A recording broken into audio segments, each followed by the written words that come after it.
वाद्य यंत्रों की अनोखी दुनिया। बच्चों, वाद्य यंत्र हमेशा से ही हमें हमारे मन को शांति प्रदान करता है। वाद्य यंत्रों के जरिए हम बहुत सारी समस्याओं को चुटकियों में सुलझा लेते हैं। हम अगर बहुत परेशान होते हैं तो हम वाद्य यंत्र सुनते हैं, वाद्य यंत्र की धुन सुनते हैं, उसकी आवाज पर झूमते हैं। हमारा त्योहार, हमारे पर्व, इन सभी को पर आश्रित है, ये वाद्य यंत्रों पर ही आश्रित है। नमस्कार, मैं कनकलता झा।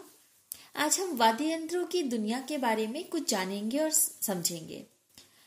मानव जीवन संगीत से हमेशा से जुड़ा रहा है।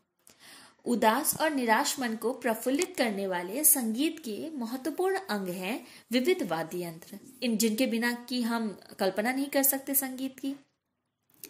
वाद्यों कोई भी हो और किसी भी तरह से बजाया जाए, उत्पन्न ध्वनि मधुर संगीत ही होती है। इस पाठ में ऐसे ही कुछ विशेष वाद्य यंत्रों की जानकारी दी गई है। आइए पढ़ते हैं पाठ, वाद्य यंत्रों की अनोखी दुनिया। ढोल की आवाज सुनते ही पैर थिरकने लगते हैं और मन खुशी से झूम उठता है। फिल्म हो या कार्टून, उत्सव हो या त्योहार, देश या विदेश, संगीत अपना विशेष महत्व रखता है। शहनाई की मधुर ध्वनि दूर से ही बता देती है कि विवाह उत्सव शुरू हो चुका है। विभिन्न अवसरों पर भिन्न भिन्न वाद्य यंत्र बजाए जाते हैं जो मंगल की सूचना देते हैं। तबले की थाप, सितार की धुन और शहनाई की ध्वनि हमें खुशियों की एक अनोखी दुनिया में ले जाते हैं। हमारे जीवन में इन वाद्य यंत्रों का बहुत गहरा संबंध है हमारे जीवन से। हम अपने जीवन में वाद्य यंत्रों के जरिए संगीत उत्पन्न करते हैं और संगीत और जीवन का एक मधुरमय संबंध हमेशा से रहा है।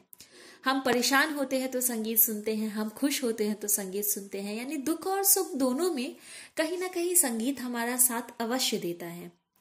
यहाँ पर चाहे वो फिल्मी जगत हो या कार्टून हो, देश विदेश, उत्सव त्योहार, कुछ भी हो, हर जगह इन संगीतों के द्वारा, इन ध्वनियों के द्वारा मन जो है वो प्रफुल्लित हमेशा से होता रहा है। आगे बढ़ते हैं। भारत में संगीत के क्षेत्र में अनेक प्रकार के वाद्य यंत्रों का विकास हुआ है। ये वाद्य यंत्र अलग अलग तरह के से बजाए जाते हैं।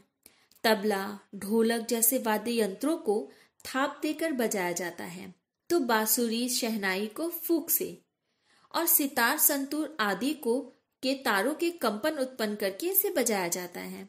संगीत में वाद्य यंत्रों का महत्वपूर्ण स्थान रहा है, क्योंकि वाद्य यंत्रों के बिना संगीत की कल्पना ही नहीं की जा सकती। और भारत में तो विभिन्न तरह के वाद्य यंत्रों का प्रचार प्रसार हुआ है, लोग बजाते हैं और अलग अलग तरह के संगीतकार हमारे देश को मिले हैं। सुरों को ताल देने के लिए तरह तरह के वाद्य यंत्रों का प्रयोग किया जाता है। यहाँ हम कुछ प्रमुख वाद्य यंत्रों की जानकारी प्राप्त करेंगे। कुछ ऐसे वाद्य यंत्रों के बारे में हम जानेंगे जो बहुत प्रसिद्ध है, जिसके बिना संगीत की कल्पना ही नहीं की जा सकती, जो सुरों को ताल देने के लिए बहुत अच्छे से हमारे साथ सदियों से चले आ रहे हैं। हम कुछ ऐसे वाद्य यंत्रों की चर्चा यहाँ पर करेंगे। सबसे पहला वाद्य यंत्र जिसकी चर्चा हम यहाँ करने जा रहे हैं वह है तबला। थाप देकर बजाए जाने वाले वाद्य यंत्रों में तबला सबसे लोकप्रिय वाद्य यंत्र है। इसका प्रयोग शास्त्रीय संगीत से लेकर पाश्चात्य संगीत तक में किया जाता है। यह उत्तर भारत में अधिक प्रचलित है। संगीत में दो तबलों का प्रयोग किया जाता है। बाएं हाथ में से बजाए जाने वाला यंत्र आकार में बड़ा होता है, इसे बायां कहा जाता है। दाएं हाथ से बजाने जाने वाले यंत्र को दायां कहा जाता है। यह आकार में छोटा होता है। बायां तबला मिट्टी या धातु से और दायां तबला लकड़ी से बना होता है। तबले को बजाते समय हाथ की उंगलियों, हथेली और कलाइयों का प्रयोग किया जाता है। जाकिर हुसैन, पंडित अनिंदो चटर्जी उस्ताद सुखविंदर सिंह नामधारी पंडित अनोखे लाल मिश्रा ने तबला वादन में काफी शोहरत हासिल की है।